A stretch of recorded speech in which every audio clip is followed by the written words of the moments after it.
সব মিলে মানে আমার একটা তো ওনার ব্যাপারে আমার একটা এক্সপেকটেশন থাকবে যে এক এক্সপেকটেশন থাকবে।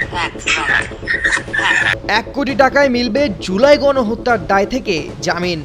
যে ট্রাইব্যুনালে শেখ হাসিনার মতো আসামিকে মৃত্যুদণ্ড দেওয়া হয়েছে, সেই ট্রাইব্যুনাল থেকেই 1 কোটি টাকার বিনিময়ে আওয়ামী লীগের আরেক হেভিওয়েট নেতা ও সাবেক সংসদ সদস্য ABM ফজলে করিম চৌধুরীকে মুক্ত করার দুঃসাহসিক ছক কষেছিলেন খোদ রাষ্ট্রপক্ষের এক আইনজীবী। এমনটাই অভিযোগ করছে ফজলে করিম চৌধুরীর পরিবার। খেলার মাঠে আমি খেলতে চাই। নোভা LED টিভি, ঝকঝকে ছবি, নিখুঁত শব্দ, 5 বছরের ওয়ারেন্টি। নোভা মানি সঠিক মান, নিশ্চিত সেবা। প্রথম আলো ও নেত্র নিউজের যৌথ অনুসন্ধানী প্রতিবেদনে দেশের বিচার ব্যবস্থার বিরুদ্ধে এক চাঞ্চল্যকর অভিযোগ তুলে ধরা হয়েছে।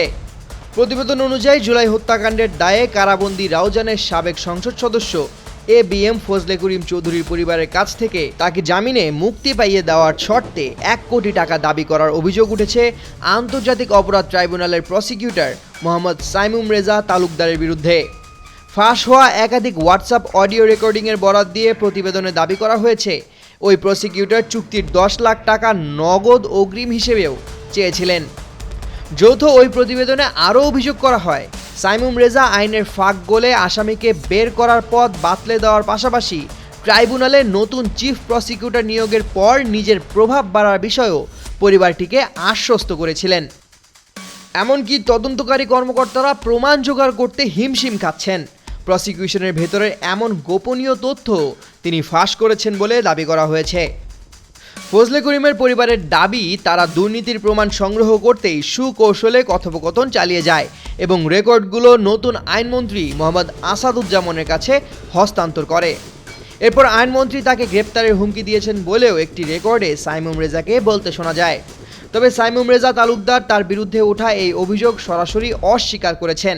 তিনি দাবি করেছেন কোনো একক প্রসিকিউটরের পক্ষে জামিন পাইয়ে দেওয়া সম্ভব নয় এবং তিনি মূলত তার আগের পেশা শিক্ষকতায় ফিরে যাওয়ার জন্যই পদত্যাগ করেছেন, দুর্নীতির কোনো অভিযোগের কারণে নয়। আইনমন্ত্রীর হুমকিটির বিষয়েও তিনি সম্পূর্ণ অস্বীকার করেন।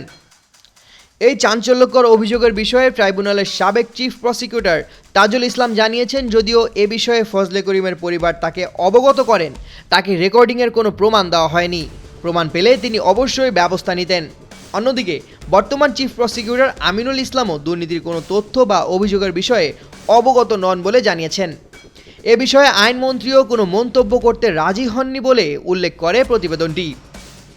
তবে অভিযোগটি প্রমাণিত হোক বা না হোক, জুলাই গণহত্যার বিচারের জন্য গঠিত আন্তর্জাতিক অপরাধ ট্রাইব্যুনালের মতো একটি সংবেদনশীল জায়গায় রাষ্ট্রপক্ষের একজনের বিরুদ্ধে এমন অভিযোগ ওঠা পুরো বিচারিক প্রক্রিয়ার স্বচ্ছতাকেই আজ জনমনে চরম প্রশ্নের মুখে দাঁড় করিয়েছে বলে মত সংশ্লিষ্টদের। Desk report, 21 television.